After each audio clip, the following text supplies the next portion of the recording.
السلام علیکم ناظرین، میں ہوں فروخ سہیل گوئندی۔ تناظر میں ہمارے آج کے مہمان ہیں پاکستان کے ریناؤنڈ سکالر جناب جاوید غامدی۔ تو کرتے ہیں ان سے ایک گفتگو۔ السلام علیکم غامدی صاحب۔ وعلیکم السلام۔ اچھے ہیں آپ؟ جی اللہ کا شکر، آپ کی دعا۔ غامدی صاحب، پاکستان ایک اسلامی جمہوریہ ڈکلیئر کیا گیا ہے، کیا کسی ریاست کا مذہب ہونا ضروری ہے؟ نہیں، ضروری نہیں ہے۔ دیکھیے بات یہ ہے کہ اس علاقے میں مسلمان بستے ہیں، بہت بڑی تعداد مسلمانوں کی ہے۔ مغربی پاکستان میں بھی ان کی بہت بڑی تعداد تھی اور مشرقی پاکستان میں بھی کم نہیں تھے۔ اس وجہ سے جب آپ مسلمانوں کا ایک ملک بنائیں گے، غالب اکثریت ان کی ہوگی، تو ان کے دین کا آپ سے آپ ان کی ریاست میں بھی ظہور ہو جائے گا۔ اس کو فطری ظہور کے طور پر ہی سمجھنا چاہیے۔ میرے نزدیک قائد اعظم یہی چاہتے تھے، علامہ اقبال کے پیش نظر بھی یہی تھا۔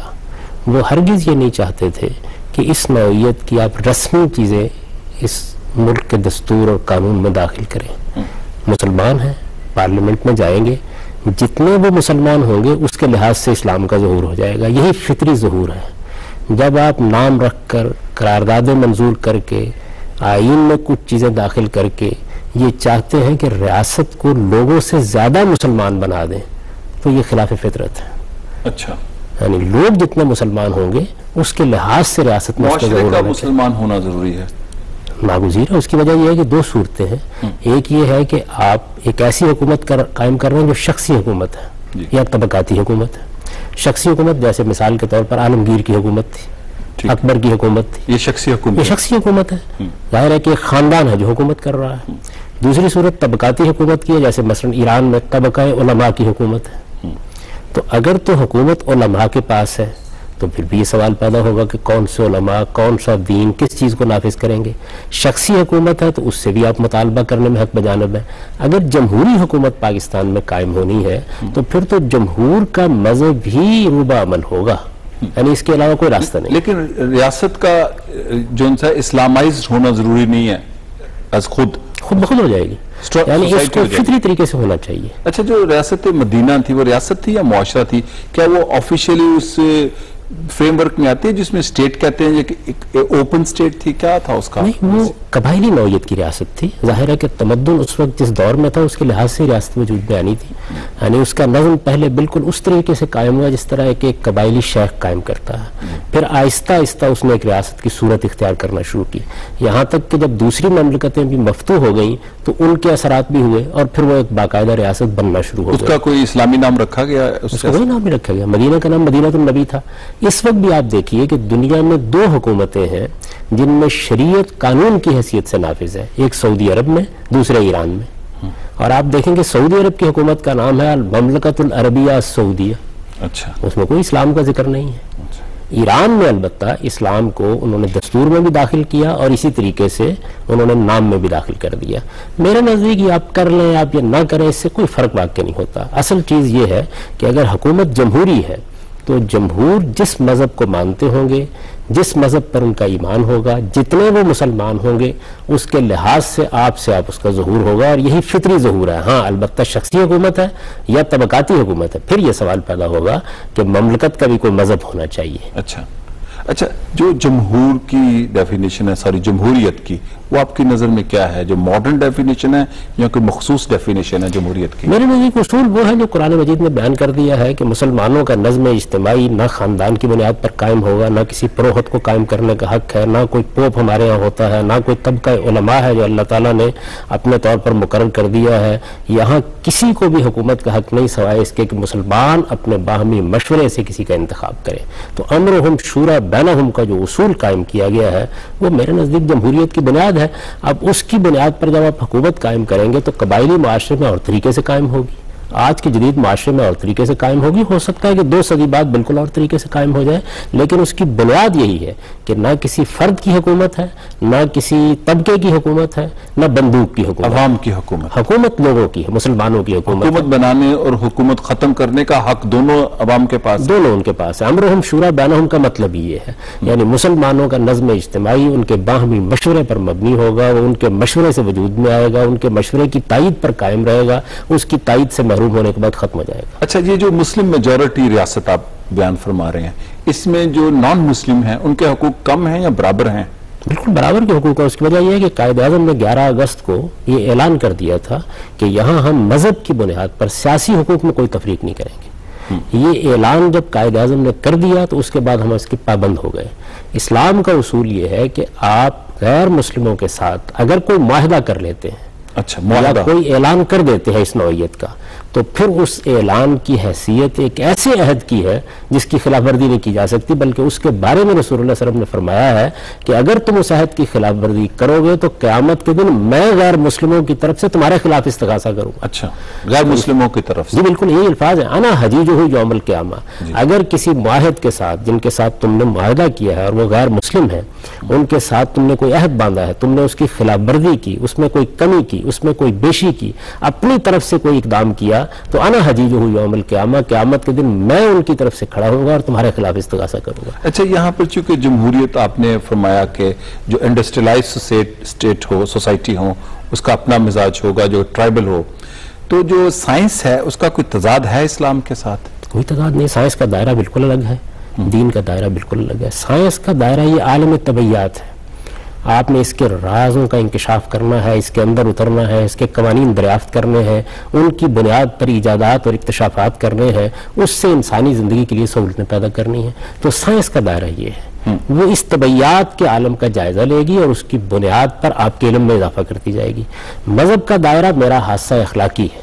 میں ایک اخلاقی وجود ہوں، اور جب میں ایک اخلاقی وجود ہوں اور ایک عقلی وجود ہوں تو مجھے اس کائنات کو بھی جاننا ہے کہ یہ کیا ہے، اس کا پس منظر کیا ہے، میں کہاں سے آیا ہوں، مجھے کہاں جانا ہے، میری غایت کیا ہے، میرا مقصود کیا ہے، کیا میری زندگی موت پر ختم ہو جاتی ہے یا اس کے بعد بھی ایک زندگی ہے جس پہ مجھے اٹھنا ہے.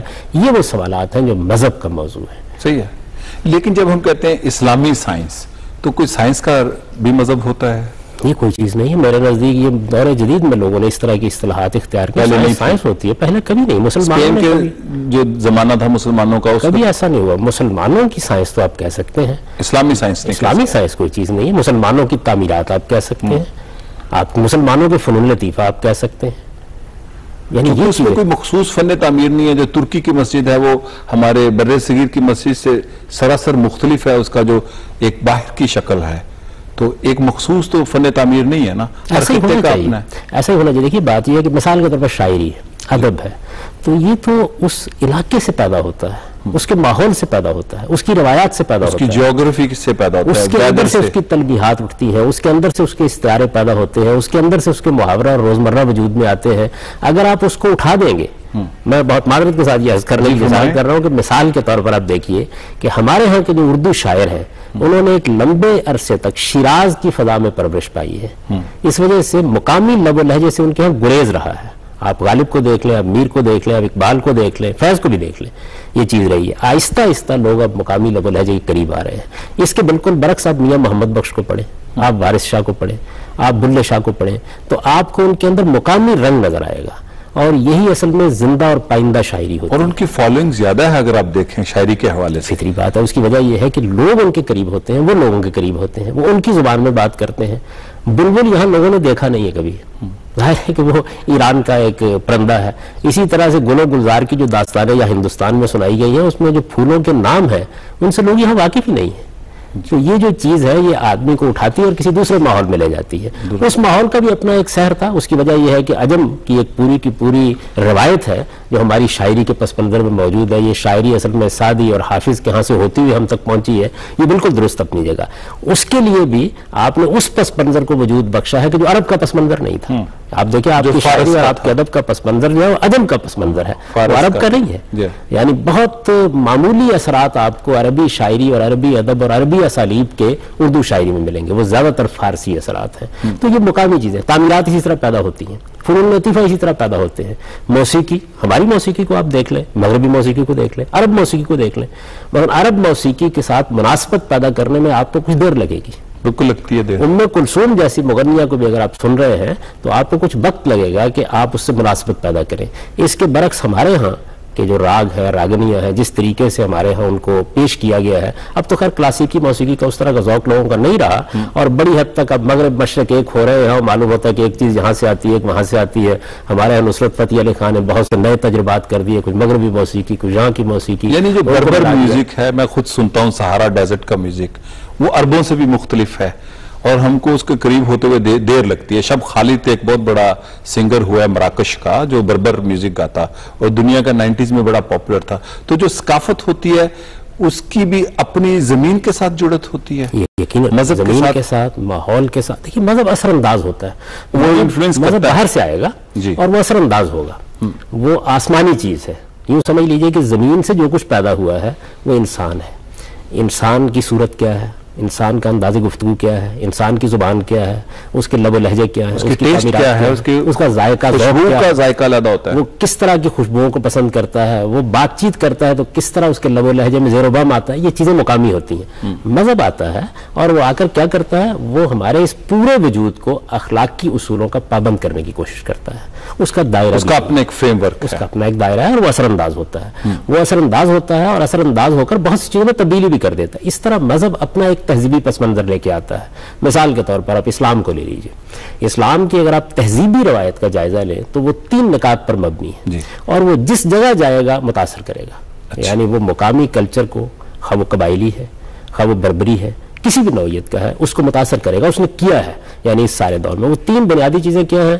حفظ فروج، حفظ مراتب اور امر بالمعروف اور نہی عن المنکر. یہ تینوں اصطلاحات ہیں قرآن مجید کی. حفظ فروج کا مطلب یہ ہے کہ ہم شرمگاہوں کے معاملے میں ایک خاص حیا کا احساس رکھتے ہیں. ہم ان کے بارے میں انارکی نہیں پیدا کر سکتے. ہمارے ہاں لمٹ شو کے تعلق کے لیے کچھ حدود قائم کر دیے گئے ہیں اور ان حدود کو ہم کسی حال میں بھی لانگنے کے لیے تیار نہیں. ایک چیز حفظ مراتب. ہمارے ہاں انسان تو برابر ہے، رشتے برابر نہیں ہیں. اچھا، ماں کا رشتہ ایک بڑی برتر حیثیت رکھتا ہے، باپ کا رشتہ ایک برتر حیثیت رکھتا ہے، شوہر کو ایک درجہ برتری بیوی پر حاصل ہے، استاد کے لیے ایک درجہ احترام کا مقام ہے. تو یہ حفظ مراتب ہے اور اس کو باقاعدہ قرآن نے موضوع بنایا ہے. تیسری چیز کیا ہے کہ ہم سوسائٹی سے بیگانہ نہیں ہوتے. یعنی ایک تو اصول یہ ہے نا کہ تجھ کو پرائی کیا پڑی اپنی نہ بیڑ تو. ایک یہ ہے کہ نہیں، جو مسلمہ اخلاقیات ہیں ہم چاہیں گے کہ اس کی ترویج ہو. اچھا. اور جو مسلمہ منکرات ہیں، برائیاں ہیں، ہم چاہیں گے کہ سوسائٹی میں وہ نشو و نما نہ پائیں. اسی کو ہمارے امر بالمعروف اور نہی عن المنکر سے تعبیر کیا جاتا ہے. یہ 3 چیزیں ہماری تہذیب کے بنیادی نکات ہیں، اس کی اساسات ہیں. آپ یہ دیکھیے کہ یہ ہم ہندوستان میں آئیں گے تو یہاں بھی یہ چیزیں آئیں گی، یہ عجم میں جائیں گے تو وہاں بھی جائیں گی، یہ مراکو میں جس کو پرانے زمانے میں مغرب کہتے تھے وہاں جائیں گے تو وہاں بھی جائیں گی. ان تینوں چیزوں کو اسلامی تہذیب آپ کہہ سکتے ہیں، اسلامی تہذیب کی اساسات کہہ سکتے ہیں. لیکن یہ کہاں آئیں گی؟ یہ انسانوں کے معاشرے میں آئیں گی. آئیں گی تو اپنا رنگ پیدا کر لیں گی. میں ایک مثال دے دیتا ہوں. مثال کے طور پر حفظ مراتب ہے.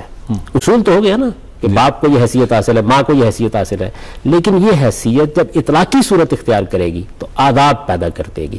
وہ آداب آپ کے مقامی ہوں گے، وہ چاہے پنجابی ہوں، چاہے مراکش کے ہوں، چاہے ترک کے، وہ مقامی ہوں گے. آپ دیکھیے کہ ڈپٹی نذیر احمد کے ناولوں میں آپ کو یہ نظر آئے گا کہ وہ لڑکا اپنی ٹوپی بیچ دیتا ہے اور ٹوپی بیچنے کے بعد وہ گھر جانے کے لیے تیار نہیں ہے، اس لیے کہ اس وقت کی تہذیب میں ننگے سر گھر جانے کا مطلب یہ ہے کہ وہ بے ادبی کا ارتکاب کر رہا ہے. ٹھیک ہے، لوکل ویلیو ہے، ایک چیز ہے نا.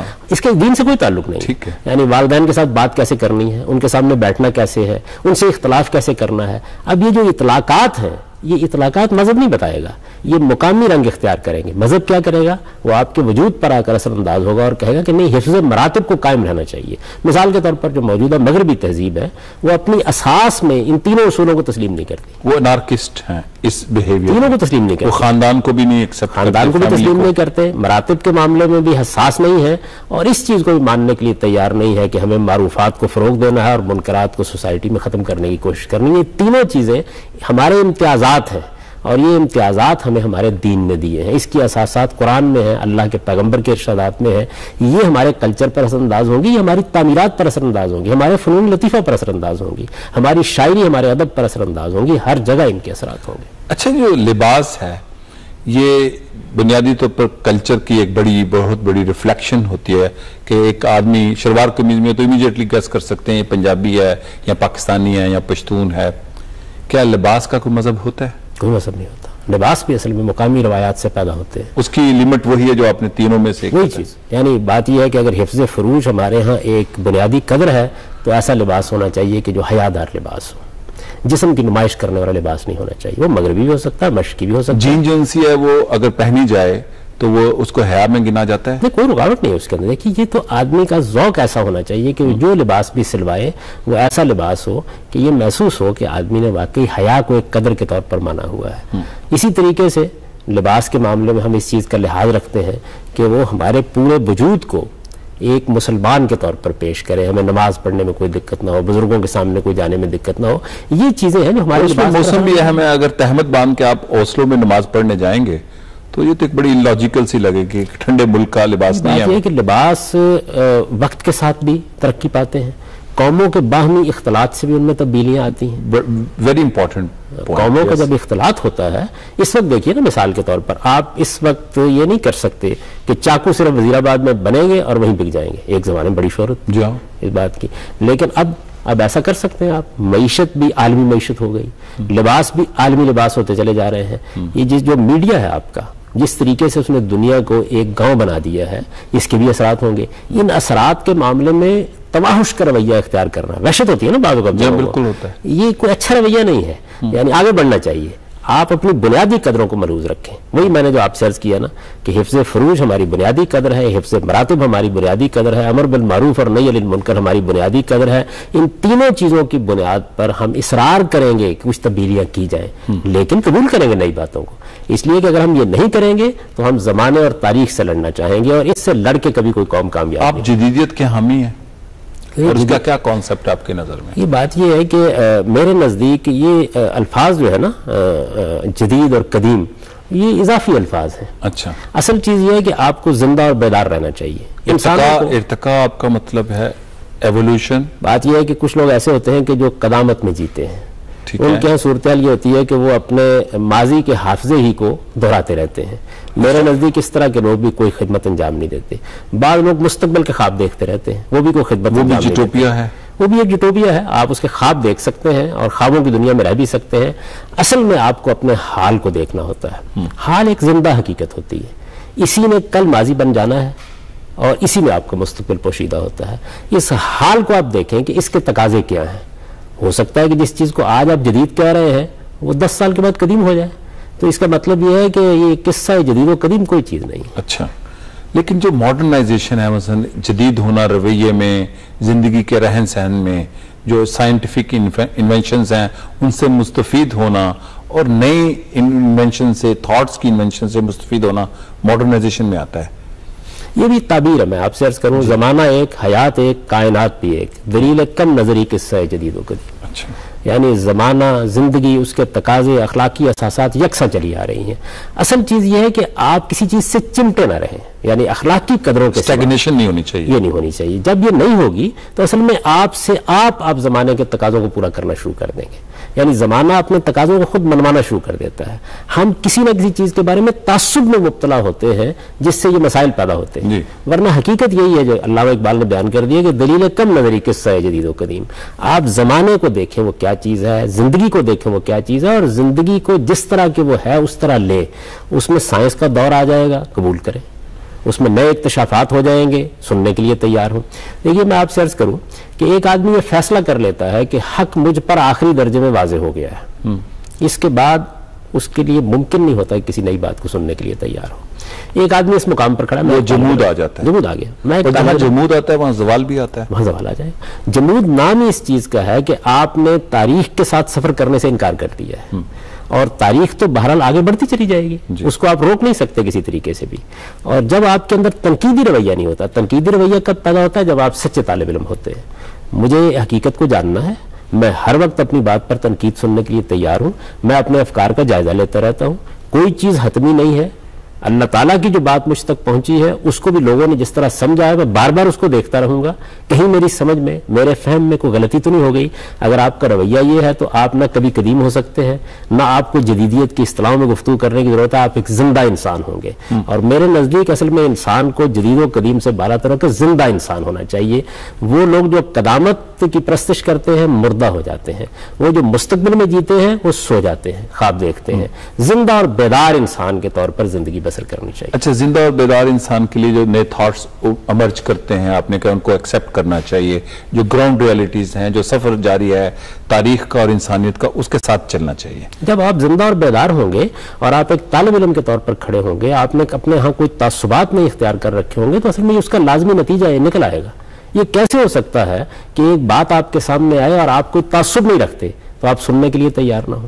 اچھا، 60s میں ایک بڑی کنفرنٹیشن تھی جب سرد جنگ تھی اسلام کی اور جو رائٹ ونگ یا لیفٹ ونگ کی، کہ جو سرمایہ داری نظام کے قریب سمجھا جاتا تھا جو اسلامی تحریکیں تھیں خصوصاً امریکہ کے ساتھ، اور جو لیفٹ کے اورینٹڈ تھے لوگ اسلامی ملکوں کے اندر، میں بات کر رہا ہوں پاکستان، مصر، ترکی، انڈونیشیا، ان کو کافر کہا جاتا تھا۔ تو کیا ایسا کوئی مسئلہ تھا اسلام اور اس طرح کوئی چیز نہیں تھی، یہ سب چیزیں سیاست سے پیدا ہوئی۔ دیکھیے اسلام کا اپروچ کیا ہوگا؟ اسلام کا اپروچ یہ ہوگا کہ 3 چیزوں کو ابدی حرمت حاصل ہے، جان، مال اور آبرو۔ ان 3 چیزوں کی حرمت ہمارے مذہب کا حصہ ہے۔ یہی وہ 3 چیزیں ہیں کہ جن کی حرمت کو خطبہ حجۃ الوداع میں رسالت میں آپ صلی اللہ علیہ وسلم نے آخری پیغام کے طور پر دنیا کو بتایا تھا۔ قرآن مجید کی پوری تعلیم میں ان 3 چیزوں کی حرمت کو غیر معمولی اہمیت دی گئی ہے۔ خود رسول اللہ صلی اللہ علیہ وسلم نے بھی اس وقت یہ فرمایا تھا کہ یہ جو آج کا دن ہے 10 ذو الحج کا، اور یہ شہر جس میں کھڑا ہوں، جو حرمت اس کو حاصل ہے وہی حرمت انسان کی جان، مال اور آبرو کو حاصل ہے۔ مذہب کا مقدمہ یہ ہے۔ آپ کسی کا مال چھیننا چاہتے ہیں کسی فلسفے کی بنیاد پر، کسی کی جان لینا چاہتے ہیں کسی فلسفے کی بنیاد پر، ہم مزاحمت کریں گے۔ اس کے علاوہ باقی انسانیت کی فلاح، لیکن مال کی کوئی لمٹ ہے؟ کہ ان لمیٹڈ ہے، ایک آدمی قارون کا خزانہ رکھتا ہے اور باقی لوگ غریب ہیں؟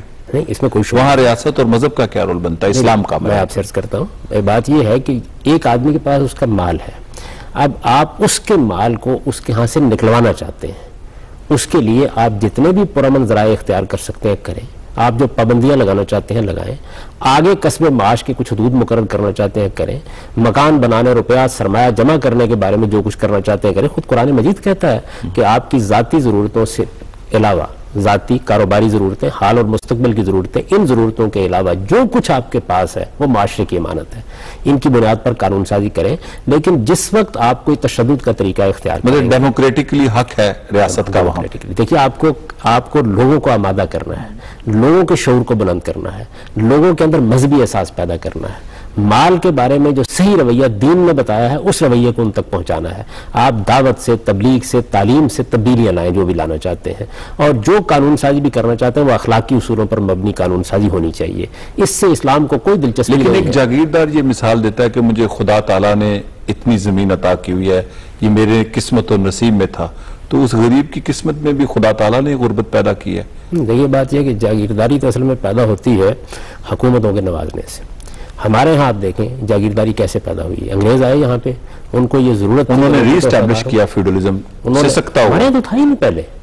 ہمارے یہاں تو صورتحال یہ تھی کہ ہمارے یہاں تعلقہ دار ہوتے تھے مغلوں کے زمانے تک، راجواڑے تھے اور زمینیں لوگوں کے اہتمام میں دی جاتی تھیں، جب چاہے انہیں اس سے محروم کر دیا جاتا تھا۔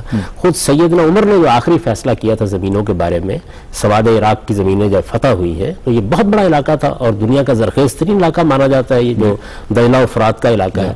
جب یہ مسلمانوں کے قبضے میں آ گیا تو انہوں نے جو فیصلہ کیا وہ یہ تھا کہ سب زمینیں سرکاری ملکیت میں رہیں گی۔ اسٹیٹ کنٹرول تھا، اسٹیٹ کنٹرول تھا، یہ سب سرکاری ملکیت میں رہیں گی، البتہ ان کے مزارعین ہی ان پر کام کرتے رہیں گے جو پہلے سے کام کر رہے ہیں، اور ان پر ایک کرایہ عائد کر دیا جائے گا، لگان یا خراج جس کو کہا جاتا ہے، وہ ریاست کو ادا کرتے رہیں گے۔ یہ زمینیں جن کو ہمارے ہاں اصطلاح میں خراجی زمینیں کہا جاتا ہے، یہ سرکاری زمینیں تھیں۔ مغلوں کے زمانے تک یہی طریقہ رہا۔ اس کے بعد انگریزوں نے آ کے اپنے وفادار لوگوں کو یہ جاگیریں دی، وہ آپ جب چاہیں ان سے واپس لے سکتے ہیں۔ مطلب وہ غیر اسلامی ہے فیوڈلزم کے سینس اپنی ذات میں کوئی ایسی چیز نہیں کہ جس کا آپ کو حق حاصل تھا، یعنی یہ حق تو آپ کو حاصل نہیں ہے نا کہ آپ سوسائٹی کی زمین، معاشرے کی زمین، ریاست کی زمین، یہ جس کو چاہے دے دیں، یہ آپ کو حق نہیں تھا. تو اصل میں غلط کام ہوا, اس کو جب چاہے آپ ٹھیک کر سکتے ہیں, لیکن آپ یہ اصول بنا لیں کہ تمہارے پاس جو کچھ ہے میں تم سے چھین لوں گا, مجھے حق حاصل ہو گیا تو میں تم سے چھین لوں گا. تو جان مال آبرو کی حفاظت کے معاملے میں مذہب آئے گا. اس کے علاوہ آپ کمیونزم کا طریقہ اختیار کریں, آپ سوشلزم کا طریقہ اختیار کریں, یہ آپ کا انسانی ذوق ہے, اس پر بحث گفتگو ہونی چاہیے. یعنی کون کون سے ذرائع ایسے ہیں کہ جن میں ریاست کو کنٹرول قائم کرنا چاہیے, کون سے آپ کی نظر میں تعلیم, صحت, ٹرانسپورٹ, بیسکس جو نیڈز ہیں وہ ریاست کی ذمہ داری ہے اسلامی نقطہ نظر سے؟ میں یہ سمجھتا ہوں کہ ریاست کو یہ ذمہ داری اٹھانی چاہیے, اس کے بغیر کوئی چارہ نہیں ہے. دیکھیے بات یہ ہے کہ غربت کو ختم کرنے کے معاملے میں جو سرمایہ داری نظام کا اصول ہے کہ آپ کیک بنائیں, کبھی نہ کبھی کھانے والے پیدا ہو ہی جائیں گے, یہ دنیا میں کبھی روبہ عمل نہیں ہوا. یعنی اس کا صحیح طریقہ یہی ہے کہ ریاست کی اتنی مداخلت لازماً رہنی چاہیے کہ جس سے غریب اس سطح پر نہ پہنچ جائے جس سطح پر اس وقت ہمارے ملک میں پہنچا ہوا ہے. یعنی لوگوں کے لیے کھانا پینا مشکل ہو گیا, ان کے لیے اپنے بچوں کی تعلیم ناممکن ہو گئی. یہ جو ظلم اس وقت وجود میں آیا ہے, اس ظلم کو ختم کرنے کے لیے ریاست کو اقدامات کرنے چاہیے, لیکن اقدامات کا طریقہ ایسا اختیار کرنا چاہیے آمرانہ نہیں ہونا چاہیے, جس میں کوئی اخلاقی اصول پامال نہ ہو, ایک بات. اور دوسرے یہ کہ مداخلت خلاف فطرت نہ ہو جائے. دیکھیے بات یہ ہے کہ معیشت کی بھی اپنی ایک فطرت ہے, وہ اپنی فطرت کے لحاظ سے آزاد رہنا چاہتی ہے. اس کی آزادی کو مجروح کیے بغیر آپ لوگوں کے حقوق کی کتنی حفاظت کر سکتے ہیں, اس کا اہتمام کرنا چاہیے. میرا خیال ہے اس کی بڑی اچھی مثالیں خود نئے دور کے مغرب میں اسکینڈینیویا کے ممالک نے پیش کی, جو سوشل ڈیموکریسی کی بات کرتے ہیں. سوشل ڈیموکریسی جس طریقے سے انہوں نے قائم کی, اس کا ایک تجربہ موجود ہے. اصل میں یہ جتنی چیزیں ہیں, میں اس کا فرق ذرا واضح کر دوں. لوگ خیال کرتے ہیں کہ یہ مذہب آ کے ان کو بتائے گا, یہ انسانی تجربات ہیں. یہ سوشل سائنسز سے تعلق سوشل سائنسز سے ہے, یہ مذہب کا موضوع ہی نہیں ہے. مذہب کا موضوع ہے آپ کے اخلاقی اصول, اور اس طرح میں نے عرض کیا اخلاقی اور روحانی اصول. اخلاقی اور روحانی, وہ یہ چاہے گا کہ آپ کسی کی جان مال آبرو کے خلاف کوئی اقدام نہ کریں, آپ کسی پر زیادتی نہ کریں. آپ دیکھیے قرآن مجید نے کیا کیا ہے, قرآن مجید نے حرام کی اصطلاح استعمال کرتا ہے نا مذہب, فلاں چیز ممنوع ہے. قرآن مجید نے اعلان کیا سورہ اعراف میں کہ کھانے پینے کی چیزوں کے علاوہ صرف 5 چیزیں ہیں جو خدا نے حرام کی ہیں, اور یہ گن کے بتا دیے, اور اصرار کیا کہ ان کے علاوہ کوئی چیز میں نے حرام نہیں کی. اللہ تعالیٰ یہ کہتے ہیں قل انما حرم ربی الفواحش ما ظہر منها وما بطن, ان لوگوں کو بتا دو کہ میرے پروردگار نے صرف 5 چیزیں حرام کی ہیں. پہلے کیا ہے, فحش چیزیں حرام کی ہیں, فواحش کو حرام کیا ہے, جن کو ظاہر ہے کہ ہر سلیم الفطرت انسان یہ چاہے گا کہ وہ انسانی زندگی میں نمایاں نہیں ہونی چاہیے. دوسرا کیا ہے, والاسم, حق تلفی کو حرام کیا, کسی کا حق نہیں مارو, حق تلفی کو حرام کیا. والبغی بغیر الحق, زیادتی کو حرام کی ہے, کسی کی جان مال آبرو کے خلاف زیادتی کو حرام, یعنی امپوزیشن کو بھی, اس کو حرام کیا. 3 چیزیں ہو گئی. چوتھی چیز کیا ہے, شرک کو حرام کی ہے. اچھا, شرک کی ڈیفینیشن کریں, چونکہ یعنی اللہ کی ذات سے کسی کو قرار دینا, اللہ کو کسی کی ذات سے قرار دینا, اللہ کی تخلیق میں یا اس کائنات کے نظم میں یہ خیال کرنا کہ کوئی دوسرا بھی اس کا شریک ہے, یہ شرک ہے. تو اس کو حرام کیا ہے. اور 5ویں چیز یہ ہے کہ اپنی طرف سے دین بنا کے اللہ کی طرف منسوب کرنا, اس کو حرام کیا ہے. فرمایا اپنی انٹرپریٹیشنز کر رہے ہیں اپنے طور پر, ایک چیز کو جو قرآن سے جن کا تعلق نہیں ہے, حدیث سے تعلق, اپنے طور پر بنایا, جس کو ہماری اصطلاح میں بدعت کہا جاتا ہے. تو یہ 5 چیزیں ہیں کہ جو اللہ تعالیٰ نے ممنوع قرار دی ہیں, ان کے علاوہ سب کچھ جائز ہے. ہم ان 5 چیزوں پر اصرار کریں گے, یہ نہ کمیونزم کو کرنے دیں گے, نہ سوشلزم کو کرنے دیں گے, نہ سرمایہ داری کو کرنے دیں گے. باقی چیزیں جتنی ان کا مذہب سے کوئی تعلق نہیں ہے. یعنی یہ بات کہ سب کچھ ریاست کے کنٹرول میں ہونا چاہیے, یہ بات کہ تمام چیزیں آزاد معیشت کے سپرد رہنی چاہیے, یہ بات کہ ہمیں ایک مخلوط اکانومی وجود میں لانی چاہیے, ہمیں کچھ شعبوں کو ریاست کے کنٹرول میں رکھنا چاہیے اور کچھ کو نہیں رکھنا چاہیے, یہ تمام تر وہ چیزیں جن کا تعلق انسانی تجربات سے ہے. اور میرے نزدیک اس میں انسان تجربے کرتا رہا ہے, انسانی تجربات کی بنیاد پر آگے بڑھیے اور فائدہ اٹھائیے اس سے. اس میں مذہب رکاوٹ نہیں بنے گا. البتہ ان 5 میں سے کسی چیز کا آپ ارتکاب کریں گے تو مذہب آئے گا اور پوری قوت کے ساتھ لڑے گا. اچھا غامدی صاحب, ایک اور بڑا امپورٹنٹ سوال ہے پس منظر میں تاریخ کے. سوویت یونین بھی مغرب کا ایک تجربہ تھا, اور جو ماڈرن کیپٹلزم ہے یہ بھی مغرب کا ایک تجربہ یا نظام ہے. دونوں میں کہا یہ جاتا ہے, جو ایک دنیا کے انٹلیکچوئل اس کو بحث کر رہے ہیں, کہ دونوں کا اسپرچل کرائسس تھا. خود گورباچوف نے جب پیریسٹرائکا اور گلاسنوسٹ کی, اور اس نے کہا کہ سوویت یونین کا کرائسس اسپرچل ہے, یعنی میکینیکل کمیونزم آ گیا تھا. کیا یہ درست ہے کہ دونوں کا کرائسس, بیسک کرائسس اسپرچل تھا؟ کوئی شبہ نہیں اس میں. اس وقت بھی مغربی تہذیب کو جو اصل بحران درپیش ہے وہ یہی ہے. آپ ٹائنبی کو دیکھیں, اس نے تجزیہ کرتے ہوئے اپنی جو اسٹڈی آف ہسٹری ہے, آخر میں یہی کہا ہے کہ مغرب کا مسئلہ یہ ہے کہ خدا کی معرفت سے وہ محروم ہوتا چلا جا رہا ہے. خدا کی معرفت ہے، ایک عظیم تر خداوند جس کی معرفت کے بغیر اصل میں انسان انسانیت کے مقام پر رہ نہیں سکتا. یہ وہ چیز ہے. میں تو ہمیشہ یہ کہتا ہوں کہ اسلام کو خدا نے یہ موقع دیا تھا موجودہ زمانے میں کہ سرحدیں ختم ہو گئی تھی. ابلاغ کے ذرائع اور مواصلات کے ذرائع نے دنیا کو ایک گاؤں بنا دیا تھا. ہمارے پاس بہترین موقع تھا کہ ہم دنیا کے سامنے یہ روحانی تعلیم لے کے جاتے. کون سا پیریڈ؟ آٹومن سے پہلے یا آج کے زمانے میں؟ آج کا پچھلی 2-3 صدیوں میں جو غیر معمولی ترقی ہوئی ہے، جس میں دنیا کے اندر سائنٹیفک انوینشن، یعنی خود مغرب کے اندر ریفارمیشن ہوئی، پھر اس کے بعد رینیسنس ہوا، پھر اس کے بعد سائنٹیفک ریولوشن ہوا، اس کے نتیجے میں ایک نئی دنیا وجود میں آ گئی. یہ آزاد دنیا ہے. آپ آج سے 25-30 سال پہلے دیکھیں، لوگ اطمینان کے ساتھ جاتے تھے انگلستان میں مسجد بنا رہے ہیں، اسلامک سینٹر بنا رہے ہیں، لوگوں کو بات کر رہے ہیں. ہم مسلمانوں کے پاس 2 انتخاب تھے. ہم چونکہ سیاسی لحاظ سے شکست کھا گئے تھے، ایک یہ تھا کہ ہم اپنی سیاسی امپائر کو حاصل کرنے کی جدوجہد شروع کر دیں. ایک راستہ یہ تھا. یہ ناممکن راستہ تھا. یہ جنہوں نے بھی پریمیچور تھا، اس کا امکان ہی ختم ہو گیا تھا، اس وجہ سے کہ سیاسی امپائر جو ہے وہ تاریخی عمل کے نتیجے میں بنتے ہیں. وہ میری آپ کی خواہش سے کبھی بازیافت ان کی نہیں ہوتی. دوسرا راستہ کیا تھا؟ ہم وہ کام کرتے جو مسیحیت نے ایک زمانے میں کیا تھا.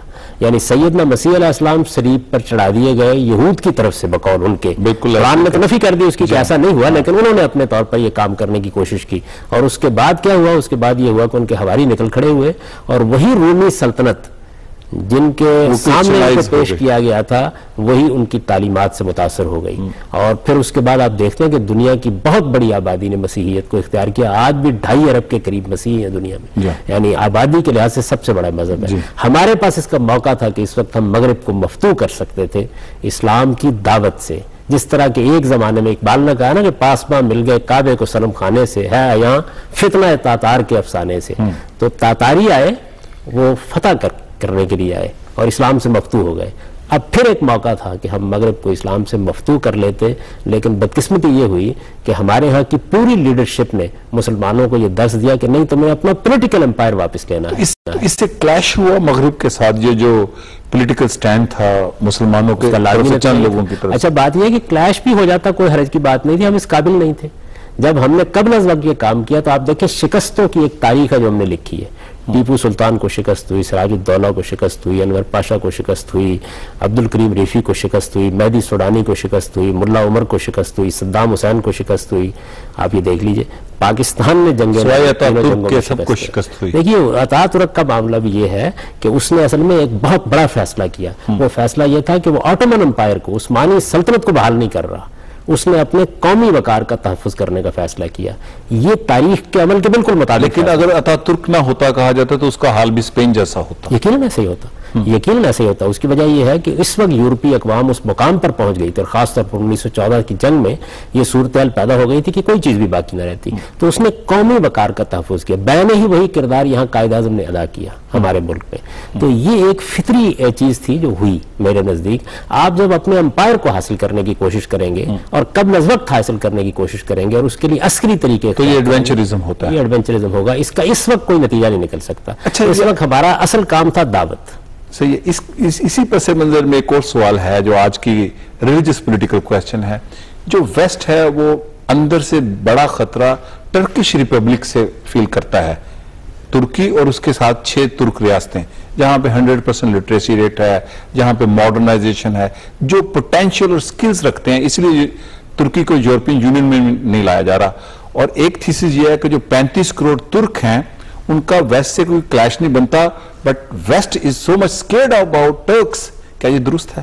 اور جو کہ سارے مسلمان ہیں. اس کی پوری تاریخ بھی ہے. دیکھیے بات یہ ہے کہ جس طریقے سے ہمارے ہاں تاریخ بعض اوقات زنجیر پا بن جاتی ہے، اسی طریقے سے عثمانیوں سے جو معاملات مغرب کو پیش آئے ہیں وہ ابھی تک اسے بھولے نہیں ہیں. اسے بھولے نہیں. آسٹریا کو نہیں بھولے، بڑا وقت لگے گا. بلغاریہ کو. اور وہ یہ بھی محسوس کرتے ہیں کہ چونکہ یہ قوم ایک بڑے لمبے عرصے تک دنیا پر حکومت کر چکی ہے. برطانیہ عظمیٰ سے پہلے وہی سپر پاور تھی. 3 براعظموں پر ان کی حکومت تھی. اور یہ ایک ایسی چیز ہوتی ہے جو آپ کی نفسیات میں داخل ہو جاتی ہے. اگر یہ جدید بھی ہو گئے اور اگر ان کے اندر اسلام کی صحیح روح اور اسپرٹ بھی پیدا ہو گئی. میں نے تو پریکٹیکلی اسلام ترکی میں زیادہ زندہ دیکھا ہے. لیکن وہاں کے عام آدمی کو اگر آپ دیکھیں تو آپ یہ محسوس کریں گے کہ وہ ترک سادہ یعنی وہ اس طرح کی بڑی پیچیدہ بحثوں میں نہیں پڑتے. سادہ اسلام، سادہ دین، سادہ حقیقتیں ہیں جن کو انہوں نے اختیار کر لیا. لیکن بہرحال ریاست کی سطح پر جو بعض فیصلے انہوں نے کیے، لیکن سوسائٹی کی سطح پر دیکھیں نا، سوسائٹی کی سطح پر اس میں کوئی شک نہیں کہ اسلام کا احیا بھی ہوا ہے اور اس کے لیے بہترین موقع بھی ان کو ملے ہیں، اور زیادہ آزادی کی فضا میں کام کرنے کا ان لوگوں کو موقع ملا ہے کہ جو مذہب کو لوگوں تک پہنچانا چاہتے تھے. یہ ٹھیک ہے کہ ریاست کی سطح پر بعض ایسے فیصلے کیے گئے جو فیصلے بہت قابل اعتراض تھے، ان پر علامہ اقبال نے بھی اپنے زمانے میں تنقید کی. نہ مصطفیٰ نہ رضا شاہ، ازالہ بھی تو کیا نا انہوں نے، اس کا ازالہ بھی کرنا شروع کر دیا، اور یہ ہونا تھا. یہی چیز ہے دیکھیے جس کی طرف میں یہاں کے مذہبی لوگوں کو توجہ دلاتا ہوں. ان کی ساری توجہ کس بات پر رہی کہ وہ چند ریاست سے فیصلے کرا لیں، جبکہ ان کی توجہات کا مرکز ہماری سوسائٹی ہونی چاہیے تھی. آپ سوسائٹی کو جتنا مسلمان بنا لیں گے، ریاست میں اسی کے لحاظ سے جمہوری ریاست میں اس کا ظہور ہو جائے گا. جمہوری ریاستیات اس اصول کو ترک کر دیں. ٹھیک ہے، آپ یہ اصول طے کر لیں کہ بہادر شاہ ظفر کا کوئی فرزند ڈھونڈیں گے، اس کو ہم اپنا حکمران بنائیں گے. اس سے آپ کا یہ مطالبہ حق بجانب ہوگا کہ تمہیں فلاں طرز کی حکومت قائم کرنی چاہیے. لیکن جب جمہور کی حکومت ہے تو پھر آپ کی توجہات کا مرکز، دیکھیے میں اب بہت سے لوگ کہتے ہیں نا آزادی کی جنگ دور جدید میں، جی یہ بےمانی ہو چکی ہے، اس لیے کہ جمہوری حکومتوں میں آزادی اور غلامی کے تصورات ختم ہو گئے. ٹھیک ہے، یہ تصورات بھی اصل میں ان امپائر سے پیدا ہوتے تھے جن میں کوئی ایک خاندان حکومت کر رہا ہوتا تھا. جیسے کہ مثال کے طور پر انگریز جہاں آئے، ایک ملک میں دوسرے ملک پر حکومت شروع کر دی، تو ہم اس میں آزادی اور غلامی کی اصطلاحات میں گفتگو کرتے ہیں. ڈیموکریٹک معاشروں میں آزادی اور غلامی کا کوئی اچھا غامدی صاحب، آپ نے ایک بڑا ایک ان ڈیپتھ پوائنٹ ریز کیا ہے کہ مسلمانوں نے جو 25 سال پہلے سے یا 30 سال سے ایک کلیش کا فیصلہ کر لیا، اپنے طور پر پولیٹیکل سٹینڈ لے لیا. کیا کہیں ایسا تو نہیں تھا، چونکہ ان کے جو انٹلیکچوئل انویسٹ کے ان کے بارے میں یہ خبریں ہیں، ہم بھی پڑھتے ہیں کہ ان کو پتا تھا کہ سر جنگ ختم ہونے والی ہے، اب نے ایک نئے دشمن کا فیصلہ انہوں نے خود طے کیا. ٹریپ تو نہیں ہو گئے یہ مسلمان لیڈرز؟ یقیناً ہوئے، اس میں کوئی شک نہیں ہے. میرے نزدیک یہ ہے کہ اس کی ایک تاریخ ہے، یعنی یہ 25 سال میں محض نہیں ہوا. 25 سال میں تو اقدامات سامنے آنے شروع ہوئے، ریپڈلی ہوا نا سارا کچھ. کوئی کم و بیش 100 سال کی تاریخ ہے. یہاں پر ایک اسلام کی سیاسی تعبیر پیدا ہوئی، اس کو اخوان نے نشو و نما دی، اس کو مولانا سید ولی اللہ صاحب مودودی نے فکری اساسات فراہم کی. ان کی بنیاد پر اسلام کی سیاسی تعبیر کا ایک پورا تصور پیدا کیا ذوالفقار علی بھٹو اس میں آتے ہیں اس کنٹینیوٹی میں؟ چونکہ کہا جاتا ہے کہ اسلامی کانفرنس انہوں نے کی، اقبال اور قائد اعظم کے فلسفے کو لے کے چلے. ایسے تھا جو اسلامی کانفرنس ہوئی؟ وہ بھی بڑی حد تک اس سے متاثر ہوئے. دیکھیے اس وقت 2 بڑی تحریکیں تھیں. ایک تحریک یہ تھی جو اسلامی احیا کی تحریک آپ کہہ سکتے ہیں، اور اس کا بھی آپ کہہ سکتے ہیں کہ ایک منتہائی کمال تھا جو بھٹو صاحب کے زمانے میں تھا. اور دوسری جانب سوشلزم اور کمیونزم کی تحریک بھی ابھی زوال آشنا نہیں ہوئی تھی بظاہر. چہلے نظر تو دیکھ رہے تھے کہ یہ خلاف فطرت نظام ایک دن زمین بوس ہو جائے گا، لیکن بظاہر نہیں ہوئی تھی. انہوں نے اس کا امتزاج پیدا کیا. آپ دیکھیں نا کہ انہوں نے جو اپنا نعرہ ایجاد کیا تھا وہ کیا تھا، یعنی اسلام ہمارا دین ہے، سوشلزم ہماری معیشت ہے، اور جمہوریت ہماری سیاست ہے. تو اس طریقے سے انہوں نے مغرب کو، مشرق کو، اسلام کو، سب کو ملا کر ایک امتزاج پیدا کرنے کی کوشش کی. ایک سنتھسس دیا. یہ جو ان کا نعرہ تھا طاقت کا سرچشمہ عوام ہے، یہ غیر اسلامی ہے یا اسلامی ہے؟ نہیں، اس میں کوئی شبہ نہیں. جب آپ جمہوری اصول کو مانتے ہیں تو پھر آخری فیصلہ عوام کو کرنا ہوتا ہے، یعنی اس میں کوئی شبہ ہی نہیں ہے. اس میں کوئی شبہ نہیں کہ عوام کو جب آپ یہ حیثیت دیں گے کہ ان کے ووٹ سے حکومت بننی ہے، ان کے ووٹ کی تائید پر قائم رہنی ہے، اس سے محروم ہو کے اسے ختم ہونا ہے، جواز ختم ہو جاتا ہے اس کا، تو پھر آپ کو طاقت کا سرچشمہ ان کو ماننا پڑے گا. اس لیے کہ پھر طاقت وہیں سے آئے گی. دیکھیے طاقت یا تو کسی خاندان سے آئے گی، مغلوں کی حکومت قائم ہے، یا کسی طبقے کی آئے گی جیسے کہ علماء کی حکومت ایران میں قائم ہو گئی، یا ڈکٹیٹرز کی آئے گی. ڈکٹیٹرز تو دیکھیے بندوق کی بنیاد پر آتے ہیں، وہ تو فوج سے آئیں گے. اور جہاں کہیں بھی، اور یہ کوئی آج ہی نہیں ہوا. آپ یہ دیکھیے کہ جس زمانے میں غلاموں کو بہت منظم کر دیا تھا عباسیوں نے، تو ان کی طرف سے بھی اسی طریقے کے اقدامات ہونے شروع ہو گئے، اور آہستہ آہستہ انہوں نے قبضہ کرنا شروع کر دیا. یہ جو بربریوں کی سلطانیاں قائم ہوئی ہیں، جو ہمارے ہاں کی خود خوارزم شاہی سلطنت کو لے لیں، سلجوکیوں کی سلطنت کو لے لیں، محمود غزنوی کی لے لیں، یہ بھی اسی طریقے سے پیدا ہوئی. یعنی وہ لوگ کہ جو عسکری طاقت رکھتے تھے، انہوں نے آہستہ آہستہ اپنے حصے بانٹنے شروع کر دیے. تو طاقت ہے نا اصل چیز، حسن طاقت ہے.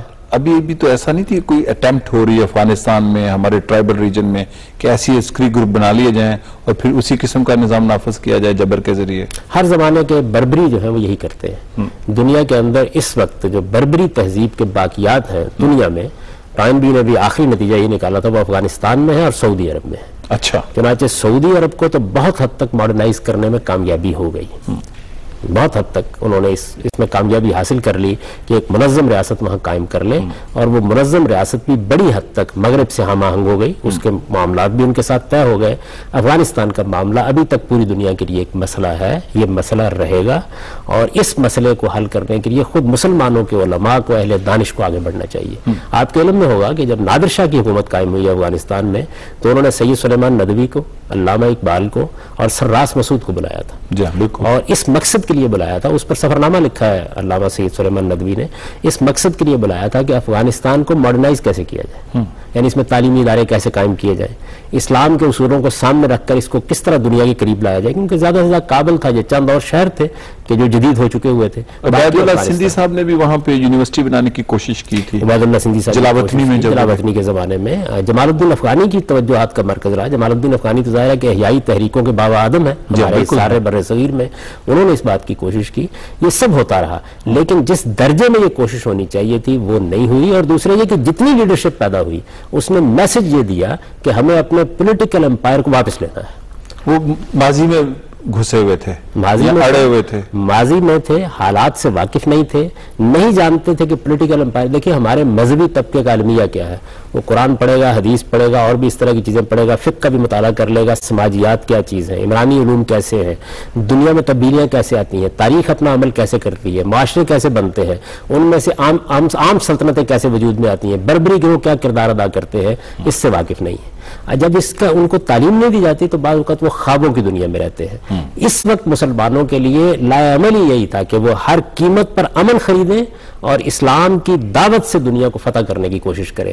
انہوں نے عسکریت کا میدان منتخب کر کے اپنے پاؤں پر کلہاڑی مار لی۔ آپ کا نقطہ نظر یہ ہے کہ اسلام عدم تشدد پہ یقین رکھتا ہے؟ اسلام تو ہمیشہ سے عدم تشدد پہ یقین شروع رکھتا ہے، اس میں کوئی شبہ ہی نہیں ہے۔ دیکھیے بات یہ ہے کہ اسلام کو تو ناگزیر بڑائی کے طور پر جنگ کو قبول کرنا پڑا ہے، اس نے کبھی یہ نہیں کہا مجبور ڈیفینسو ہونا پڑا۔ جب آپ چڑھ دوڑیں گے اور آپ کے پاس کوئی راستہ نہیں رہے گا، اسلام میں جنگ ظلم اور عدوان کے خلاف ہوتی ہے۔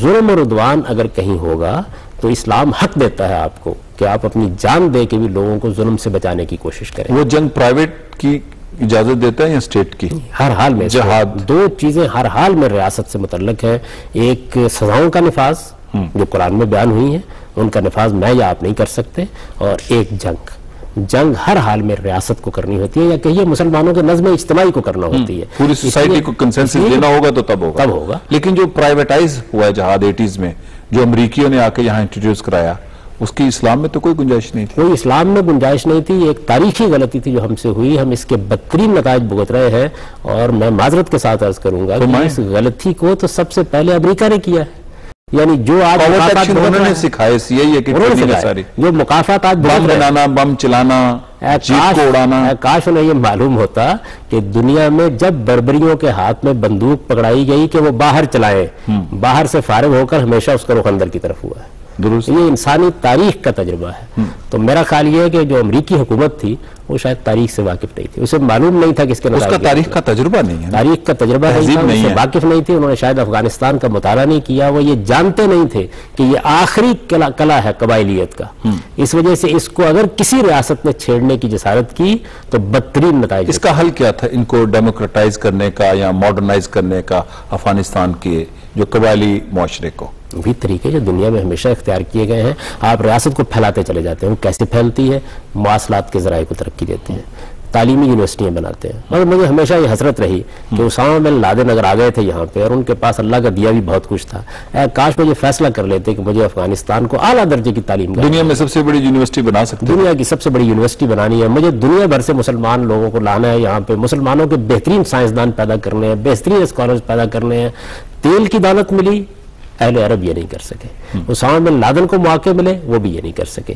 تو کسی بھی آپ علاقے کو اگر تہذیب کے دائرے میں لانا چاہتے ہیں، یعنی اس کو قبائلی زندگی سے نکالنا چاہتے ہیں، تو آپ کو یہ دونوں کام کرنے ہوں گے، مواصلات کے ذرائع جدید ترین جہاں تک بھی آپ پہنچا سکتے ہیں پہنچائیں، تاکہ لوگوں کا رابطہ بڑھ جائے۔ یعنی ریاست اور منظم ریاست کے ساتھ ان کے رابطے میں مضبوطی آ جائے اور تعلیم پھیلائیں جتنی پھیلا سکتے ہیں. جیسے جیسے تعلیم پھیلتی جائے گی دنیا تبدیل ہوتی چلے گی. چلیں آج کی صورتحال میں اب اس کا کیسے حل کیا جا سکتا ہے؟ سب سے پہلے تو اعتراف کرنا چاہیے. یہ اعتراف کنفیشن کیا جائے. دنیا کی سب سے بڑی طاقت کو بھی سب سے پہلے دیکھیے اعتراف کے بغیر دنیا کے اس میں امریکیوں کو بھی کنفیشن سب سے پہلے ان کو کر رہے ہیں.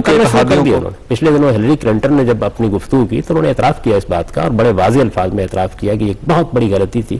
ہماری اسٹیبلشمنٹ کو بھی اس کا اعتراف کرنا چاہیے, ہمارے مذہبی رہنماؤں کو بھی اس کا اعتراف کرنا چاہیے, ہمارے دانشوروں کو بھی جو خواب دیکھ رہے تھے کہ وسط ایشیا کے اندر ایک نئی اسلامی ریاست وجود میں آ جائے گی, ان سب کو اعتراف کرنا چاہیے کہ یہ جو طریقہ انہوں نے اختیار کی یہ طریقہ انتہائی ہلاکت خیز تھا.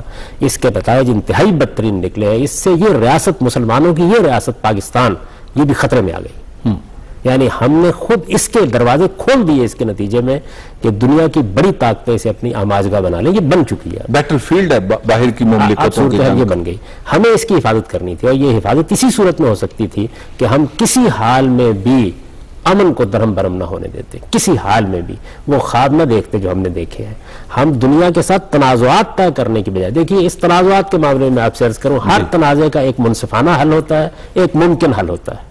منصفانہ حل اس وقت ہوتا ہے جب آپ کے پاس طاقت ہوتی ہے, ورنہ ممکن حل پر اکتفا کرنا پڑتا ہے. مسلمانوں نے اسرائیل کے معاملے میں بھی منصفانہ حل کا تقاضا کیا, کشمیر کے معاملے میں لوز کرتے گئے اپنی لینڈ, اور نتیجہ کیا نکلا؟ نتیجہ یہ نکلا کہ جو ممکن حل تھا اس سے بھی بہت دور. صلح حدیبیہ ممکن حلوں میں آتا ہے, کوئی شبہ نہیں. یعنی رسالت مآب صلی اللہ علیہ وسلم نے کیا کیا اس موقع پر؟ دب کر صلح کر دی. کس اصول پر؟ کہ مجھے دعوت پہنچانے کا موقع مل جائے. میں کہتا ہوں کہ جس طرح رسالت مآب صلی اللہ علیہ وسلم نے 10 سال لیے تھے, آپ صلح حدیبیہ کے معاہدے کو دیکھیں نا, 10 سال لیے گئے تھے. یہ الگ بات ہے کہ بڑی جلدی نتائج نکل آئے, لیکن حضور نے 10 سال مانگے تھے تاکہ ان 10 برسوں میں اسلامی دعوت کو پھیلانے کے آپ کو مواقع مل جائے. ہمیں صرف 50 سال مانگنے تھے پوری دنیا سے. اس میں اگر ہم ممکن حل پہ اکتفا کر لیتے, امن کے علمبردار بن جاتے, دنیا میں اپنے لیے مواقع نہ کھوتے, خدا کے دین کی دعوت لے کر نکلتے. مغربی تہذیب اپنے وجود کے لحاظ سے اس وقت تو الاتش پکار رہی تھی. ہمیں اس کے پاس یہ روحانی پیغام لے کے جانا تھا, اور یہ اسلام کی اپنی طاقت بے پناہ طاقت ہے. آپ جب اس کو لے کے جاتے ہیں چونکہ فطرت کی آواز ہے, یہ اپنے لیے راستہ ہموار کر. لیکن جو مغربی دنیا کا ایک پلر ہے سرمایہ داری نظام, وہ بھی کچھ ہلا ہوا لگتا ہے, تو کیا ابھی بھی موقع ہے؟ یہ بات یہ ہے کہ سرمایہ داری نظام ہو یا کمیونزم ہو, ہر نظام جب فطرت کے حدود سے تجاوز کرتا ہے تو اسے ایک نہ ایک دن زوال آشنا ہونا ہوتا ہے. مغرب کا جو سرمایہ داری نظام ہے یہ چونکہ چند فطری اصولوں کو بھی اپنے ساتھ لیے ہوئے ہے, اس لیے محکم تر ثابت ہوا کمیونزم کے مقابلے میں. وہ بالکل خلاف فطرت تھا, اس وجہ سے زمین بوس ہو گیا. تو یہ اس نے بڑھنا ہے. آپ دیکھیں چین کو, آپ دیکھ لیں, اس نے آہستہ آہستہ کیا کرنا شروع کیا ہے, سفر شروع کر دیا. تو جس طرح کمیونزم سے چین نے سرمایہ داری نظام کی طرف اپنا سفر شروع کیا تاکہ ایک امتزاج پیدا کیا جا سکے, اسی طرح مغرب کو بھی ایک سفر کرنا تھا, اور اس نے شروع کر دیا تھا. یعنی میں کارل مارکس کو بہت خراج تحسین پیش کرتا ہوں اس لحاظ سے کہ مغرب کا سرمایہ داری نظام جو اصل میں آدمی کو بھی دال کی طرح سمجھتا تھا کہ منڈی اس کی قیمت طے کرے گی, اس نے بتایا کہ ایسا نہیں ہوگا اور یہ نہیں کرنے دیا جائے گا. یعنی پہلے تو یہ صورتحال تھی نا کہ 2 آنے ہیں, اگر مزدور 2 آنے میں مل سکتا ہے اور 50 کھڑے ہیں تو آپ 1 آنے میں لے آئیے. اس کے بعد ویلفیئر کا کانسیپٹ آیا, ویلفیئر کا تصور آیا. تو یہ تصورات خود امتزاج پیدا کر رہے تھے, اور میرا اپنا احساس یہ ہے کہ اب بھی دنیا کو یہ خواب دیکھنے کا حق ہے کہ ایک عالمی حکومت کی طرف ہم بڑھیں جس میں انسان کی فلاح, انسان کی رفاہیت, غربت کے خلاف جنگ, جہالت کے خلاف جنگ, یہ ہمارا مطمع نظر ہونا چاہیے. مسلمانوں کی بیماری بھی کیا ہے؟ غربت اور جہالت.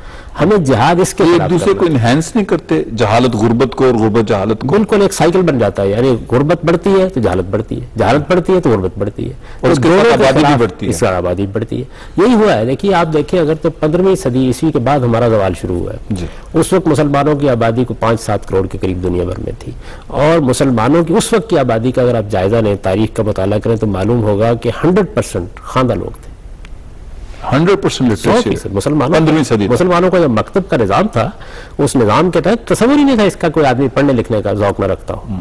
ہر آدمی پڑھا لکھا تھا. عمرانی علوم بھی اور سماجی علوم بھی